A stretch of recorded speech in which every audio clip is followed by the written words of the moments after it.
Hey guys, welcome to the Super Hero Post Show where we talk about things Marvel, DC, and Star Wars. And today I'm here to tell you guys about Moon Knight. So there's a rumor that literally came out last night. I mean, Comic Cuts legit sent this to me last night, and I was like, let me just record about it now. So there's a rumor going around, and the rumor is that for Moon Knight season 2, that we are going to get Kang, that we are going to get Kang the Conqueror in this, aka Rama Tut. So I'm going to read this article, and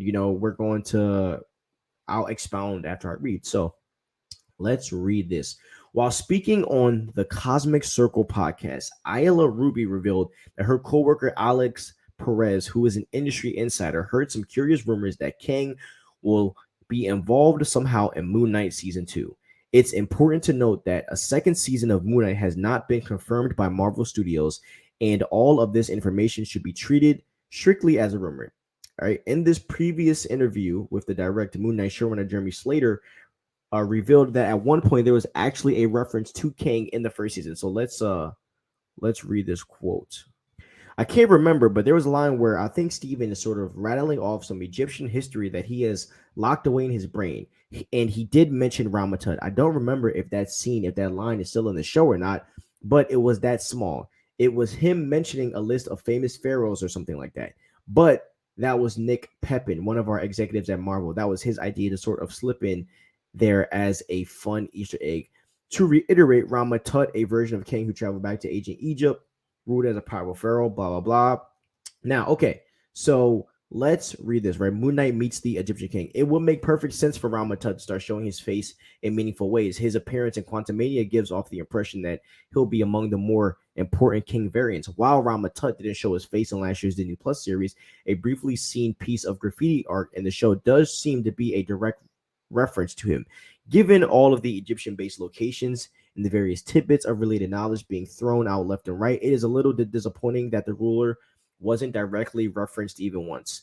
The biggest question about a possible season 2 for Moon Knight is just where will Marvel Studios be able to fit when it's massively crowded slate, especially if they are reducing output to Disney Plus. Okay, so I'm gonna give you my outlook on this whole Ramatut situation because as of like T minus 6 hours ago, my whole opinion changed on the MCU.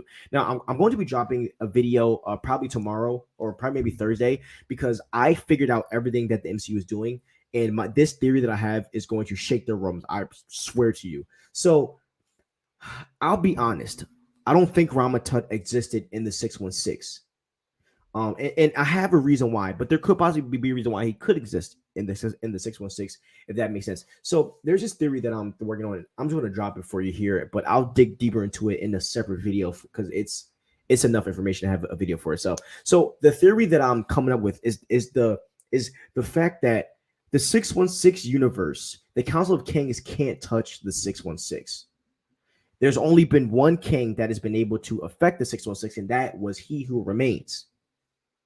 And I believe that He Who Remains created the 616 separately from the other multiverse that the Council of Kings can control.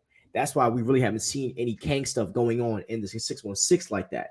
So now the fact that He Who Remains is dead, Loki determines what happens, right? So if Sylvie is actually trying to take care of the multiverse and make things happen in motion like He Who Remains did, there could be a chance that the Council of Kings haven't penetrated the 616 yet. But if Sylvie is not, and she's doing something else, that means, if this theory is right, that the Council of Kings are already impacting the 616 universe, which would mean that Ramatut would have gone in the past and would have tried to conquer Egypt, which would mean that Ramatut was a past pharaoh in the 616. So that is my theory. So right now, I wouldn't be opposed to Ramatut not being in it, unless if it makes sense in Loki. I'm at this point where I don't want them to just throw Ramatut in there because it's Egypt, and that's where I was before. I was like, let's throw him in there. But if it makes sense in Loki, right? If Sylvie is folding and the Council of Kings is just all over, which kind of what it's looking like to me, at least, because we just saw Victor Townley and Ant-Man Quantumania. But if this is what it looks like, right, and the Council of Kings are infiltrating the 616, it would totally make sense. And they should definitely do it, but only do it if it fits the story. So, I mean, involving Kang will be a W move. I think it's a great idea, but it has to fit right. And the whole entire time thing has to make sense for it to happen. So that's kind of how I feel. But either way, I'll be super excited to see Kang the Conqueror, in or Ramatut in Moon Knight. It would be very fitting. And it would also tell me that, we are really about to start pointing to Avengers King Dynasty if that's true.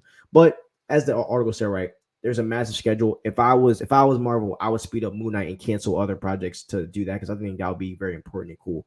But tell me what you guys think about that. Like, do you think that's a great idea? Do you think it isn't? I would love to hear what you guys think. So do me a favor, guys. Please like and subscribe. Show some love. All right. Peace.